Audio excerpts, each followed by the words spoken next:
Hello everyone, welcome to City Talk. I'm Thermice Bevelle. Southwest Atlanta residents had a chance to voice their concerns about public safety. City officials and the council members who represent that area put on their listening ears.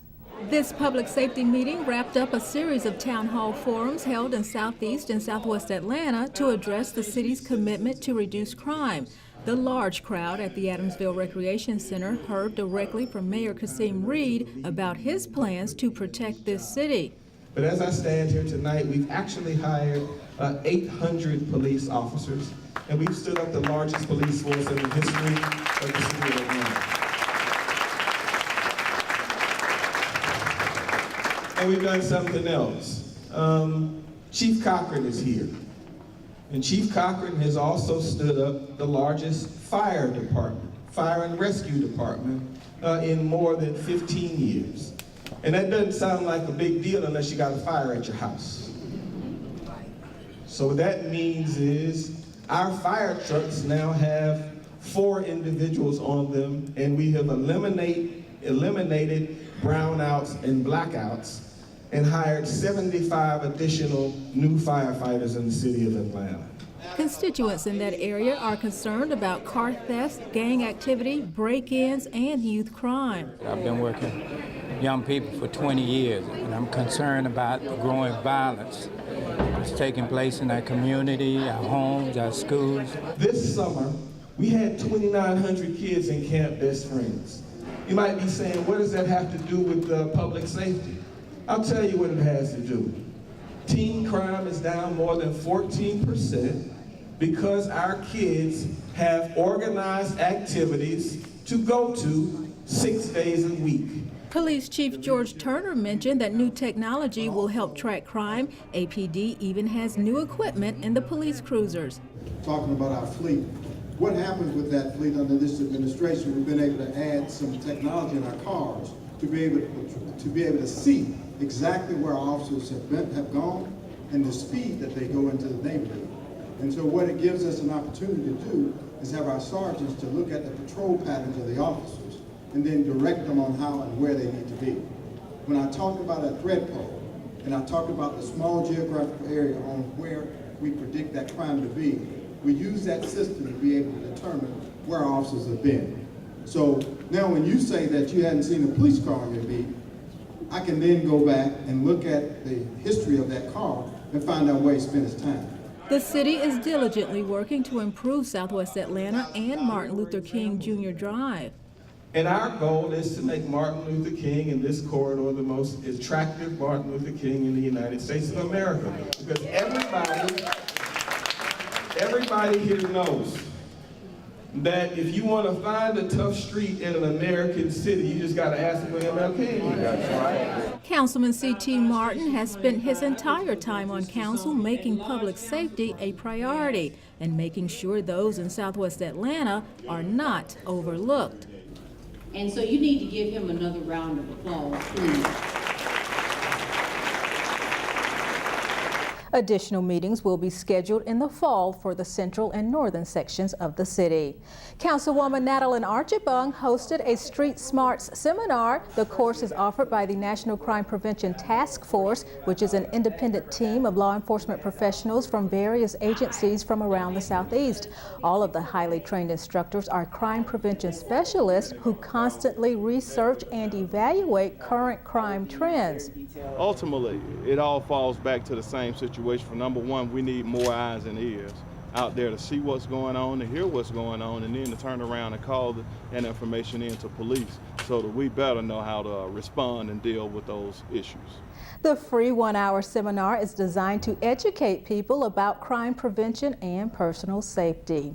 Hartsfield-Jackson Atlanta International Airport is #1 in passenger traffic, but is also #1 in something else: firearms confiscated by the TSA.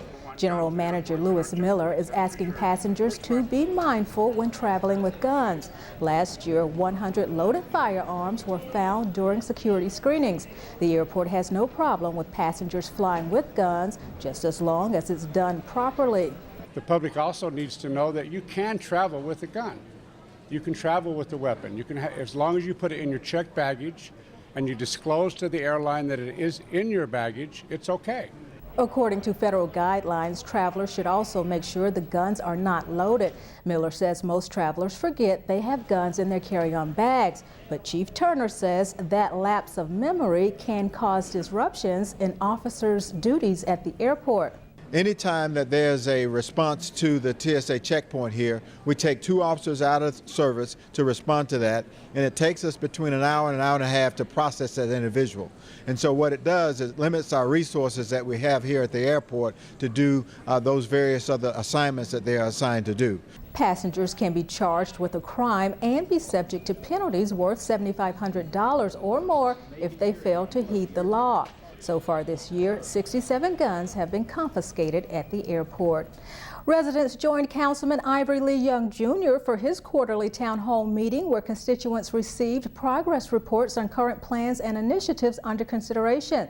The group also talked about ways to improve delivery of services, and they discussed how to enhance the quality of life in District 3 communities.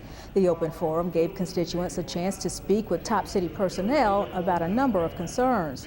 Our constituents really depend on these town hall meetings to get their issues and concerns addressed so that city services, as it relates to them at their address and at their street, can be perfected. The town hall meeting was an opportunity to bring city departments to the community in an effort to share information about important city issues. Downtown residents met with a few council members bright and early on a Saturday morning for coffee and informal conversation. During the meeting, residents updated council members on enforcement of the recently passed no solicitation ordinance and discussed plans for the new multimodal passenger terminal in the area known as the Gulch. There is no agenda. The agenda is whatever the neighbors make it become during the day, or if the council people have anything to say, just an opportunity to talk about some of those hot button issues. The meeting was organized by the Atlanta Downtown Neighborhood Association, which represents residents in the Fairleigh Poplar District, the South Central Business District, and Centennial Olympic Park. City Council President Cesar Mitchell welcomed the Teamsters National Black Caucus to Atlanta for the 38th Annual Educational Conference. This is an organization of African American men and women who are united by their concerns for the rights and conditions of workers. I'm glad to be here today to welcome them to Atlanta, certainly to encourage them to continue to do the work that they do in support of working people, in support of jobs, and certainly in support of families in our city, our state, and of course our country. The Teamsters unite people of goodwill by promoting cultural, civic, legislative, educational, charitable, and social activities that further the interests of minorities. Age is not a factor for some members of Atlanta Fire Rescue. City Talk's Troy Danicus introduces us to 2 men who made career changes in the middle of their lives and decided to dedicate themselves to helping the community. Anytime, wherever I'd be, I'd be flying on a plane, coming back from a trip, I'd see a fire truck, I'd see an engine, I'd see guys going out there helping, doing something in the community, and I was like, I'm missing something here. For Scott Michael, being a firefighter is the culmination of a lifelong dream, as well as a tribute to his brother, who he lost in 2001. As a child, I always wanted to be a fireman. When we were playing, he would play Army men, and then when it was my turn, we would play firemen. At the age of 44, Scott wasn't your average recruit. Many of his classmates were significantly younger than him and in better shape. However, that didn't keep the recruits from accepting him as one of their own. Scott credits the unity that's ever present among public safety professionals. I caught a lot of flack in the beginning for not being in the best shape, but instead of letting me trail off and kind of fall behind at the back of the pack, they took it as an opportunity to help pick me up. There was a bunch of guys there that stuck it out with me and helped me get in better shape, push me harder to make sure that we leave no man behind, sort of thing. Fellow Station 3 firefighter Jim Dwyer was himself one of the oldest recruits to ever graduate from Atlanta's Fire Academy. A former soldier and stock trader, Dwyer says he was inspired to follow his dream after watching the events of 9/11 unfold. I started a whole new life at 46, and here I am 55. I want to do 10 more years. I want to be able to say I did 20 if I'm physically capable. So that's why we work out, so I can do it. Both Scott and Jim know that staying in shape is key to their success in Atlanta Fire Rescue. And to stay in shape, they have an exercise regimen that would make even an Atlanta Falcon blush.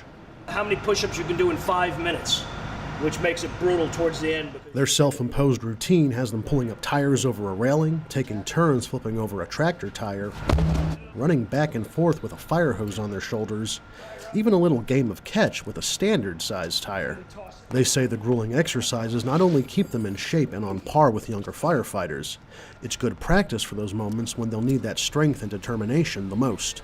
5 minutes from now, we could be out on a big fire or a car wreck, CPR. So you just never know what you're going to get here, and that makes it sort of exciting. Excitement and passion for the job is all the motivation these guys need to get up in the morning and go to work. In my past life, no matter how good I was doing at a job, I always found it difficult to wake up in the morning. Every time the bell goes off, I'm excited because I'm going to get a chance to do what I probably was born to do. And for two middle-aged guys who decided to make a second career out of saving people, they couldn't be happier. But my wife is great. I love her. If this ever gets put anywhere, make sure that you mention, don't cut this part out. My wife's awesome. And it actually helps marriages. You're gone every third day. Wife gets a break from you. So it's really, to me, it's got a lot of benefits to it, this job. Absence makes the heart grow. Ta-da! For City Talk, I'm Troy Danicus.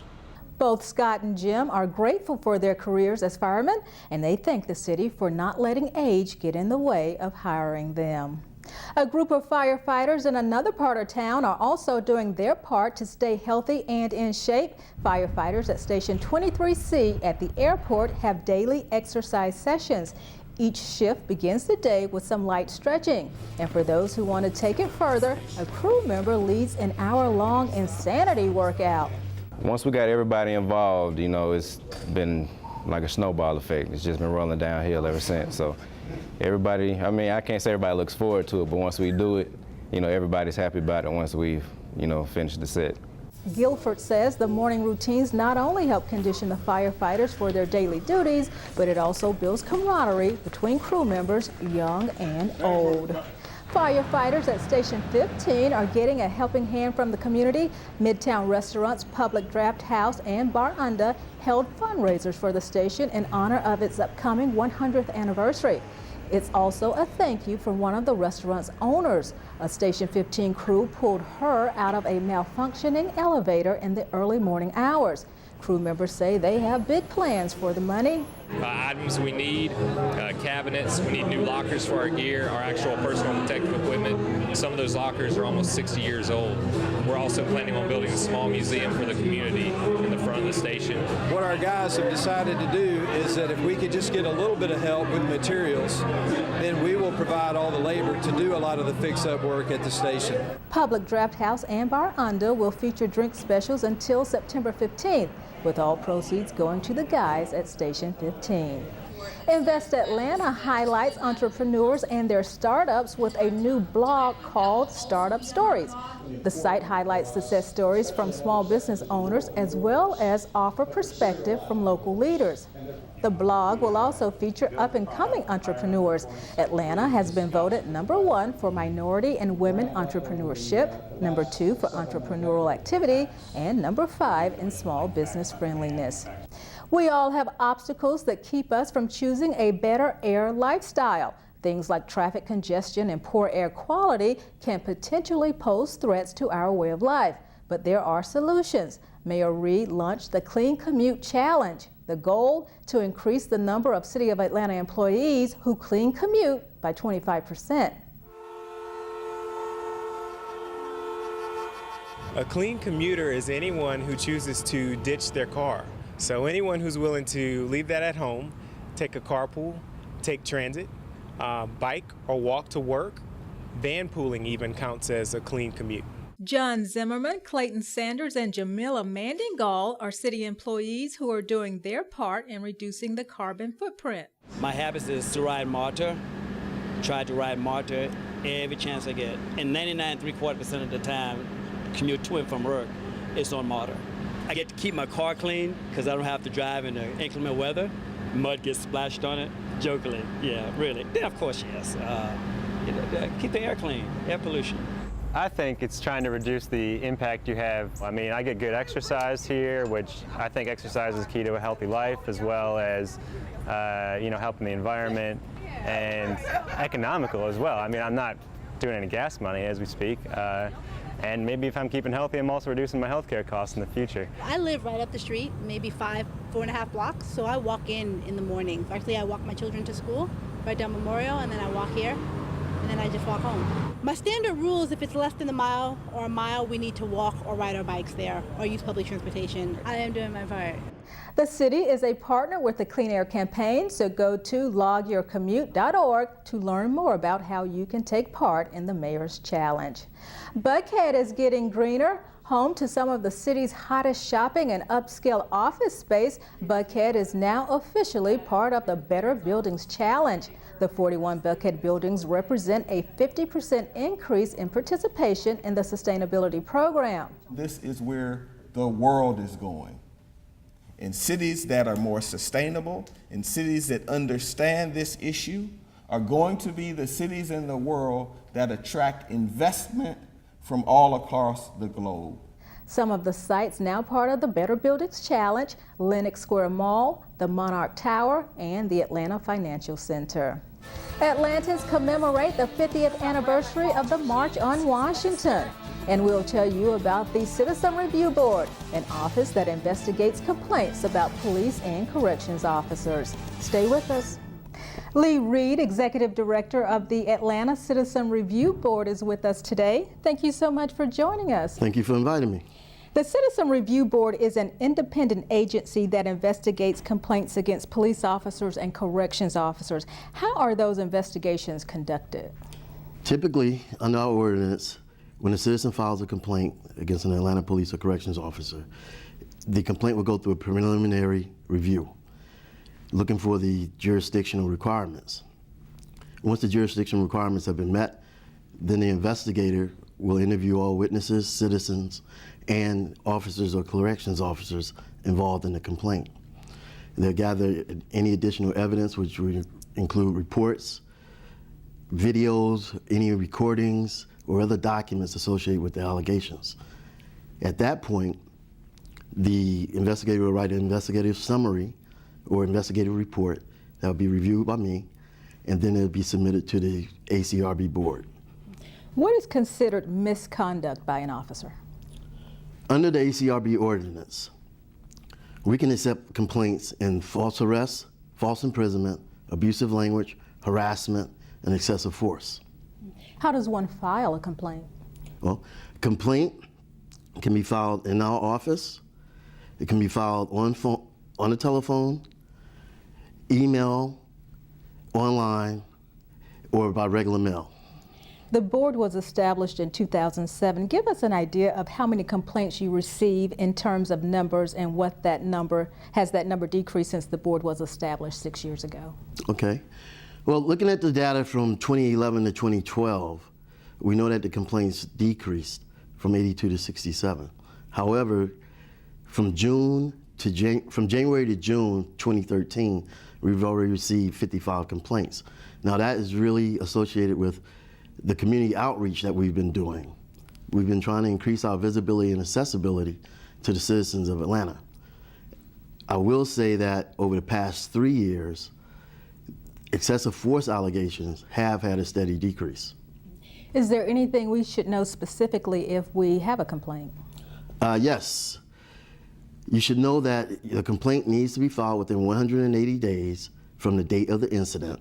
It would need to involve an Atlanta police officer or an Atlanta corrections officer, and it would need to be in one of the categories of false arrest, false imprisonment, abusive language, harassment, or excessive force. If someone has a complaint, how can they contact the Atlanta Citizen Review Board? They can contact us in several ways. One is by email at acrb@atlantagA.gov. We're always taking walk-ins, and that would be at City Hall Tower, 68 Mitchell Street, Suite 9100. They can mail us at Atlanta Citizen Review Board, 55 Trinity Avenue Southwest, Atlanta, GA 30303.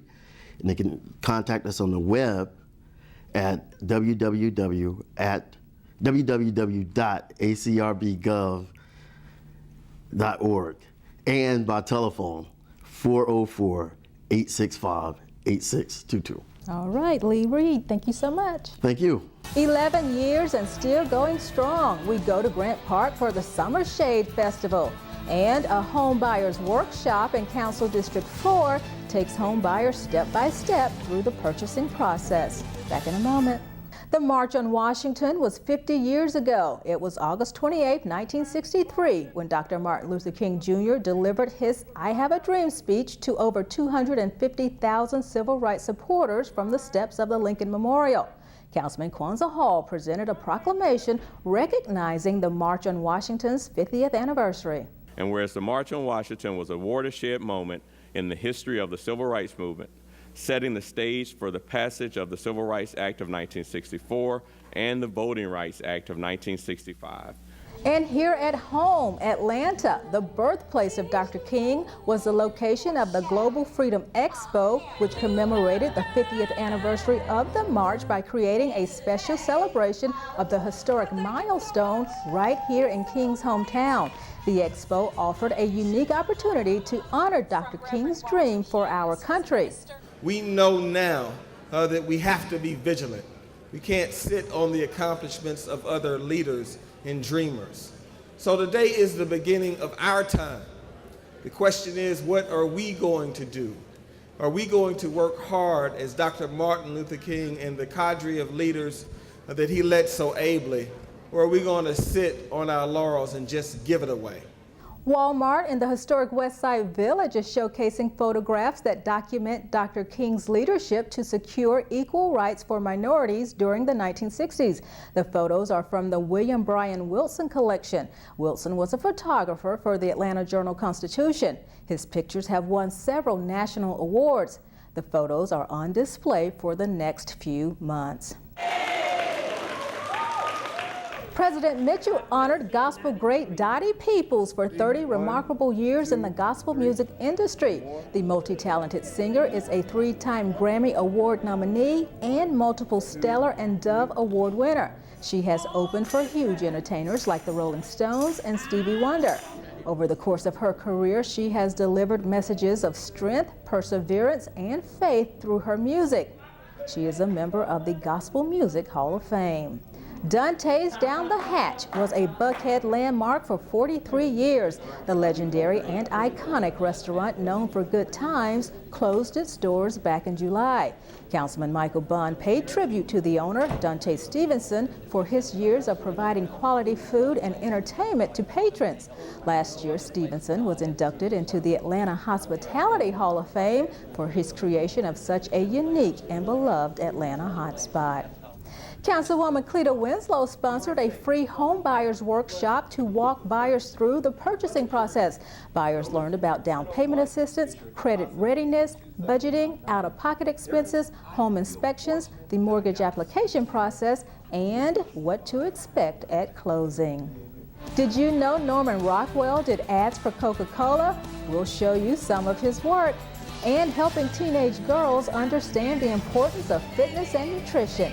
That's next. The 25th Annual National Black Arts Festival continues its celebration throughout the city, and award-winning photographer Sue Ross has assembled an impressive collection of images that highlight some of the festival's most amazing moments from the past quarter century. This is really one of my favorite photographs. It's a photograph by Jim Alexander of the great Alvin Ailey and 2 of our young people at the in the hall at the Atlanta Civic Center. This is from the very first National Black Arts Festival in 1988, and he also did some interaction with the young people in our community, hopefully who are dancers today. This exhibit is called Sankofa Redux, 25 years of the National Black Arts Festival, and it's an exhibit celebrating our 25th anniversary. We have works by 5 photographers, all of whom have shot for the festival at different points in time. Myself, Jim Alexander, Gudrun Stone, Brian Christian, and Shannon McCollum. Some of the things that were the most fun to me were when we had the parades down Peachtree or down Auburn Avenue, or when we would have the cultural celebrations in Piedmont Park and later in Centennial Olympic Park. Those are some of the things that come to mind. There used to be like a late night jam session at the host hotel, and all of the musicians and performers who were here would get together, and one person would be kind of like the host. Sometimes it might be Roy Hargrove, might be Wynton Marsalis, might be Avery Brooks, but they would bring everybody together, and everybody'd show up. We've got about 45 images in the exhibit. We want you to relive your experience and bring up those beautiful memories you have of things that have happened in the festival gone past. For young people, we want you to come and look at the breadth of black culture. We want you to look at the range of musicians we have, from jazz to hip hop to blues.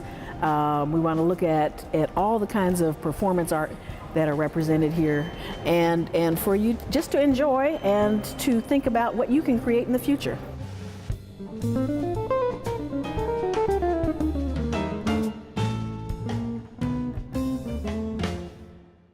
The exhibit is on display at the Bank of America Gallery in Midtown. For more information, log on to nbaf.org. When it comes to Americana, two icons arguably always top the list: Coca-Cola and artist Norman Rockwell. Now samples of one can be seen alongside work from the other. The World of Coke is currently featuring American originals, Norman Rockwell and Coca-Cola. In 1928, Coke commissioned the famous artist to create 6 images that would be used in its marketing campaigns. Of those 6, 3 are currently in the company's possession. The other 3, however, are missing. And the reason that the other 3 are missing, and they are missing, and if you have it, call me. I would love to acquire it from you, is because illustrations at that time weren't considered artwork. They weren't considered worthy of putting in museums. They were just illustrations. So a lot of times the calendar company would toss it, or it would get discarded in some way, shape, or form. The exhibit is currently on display in the Pop Culture Gallery until May 2014.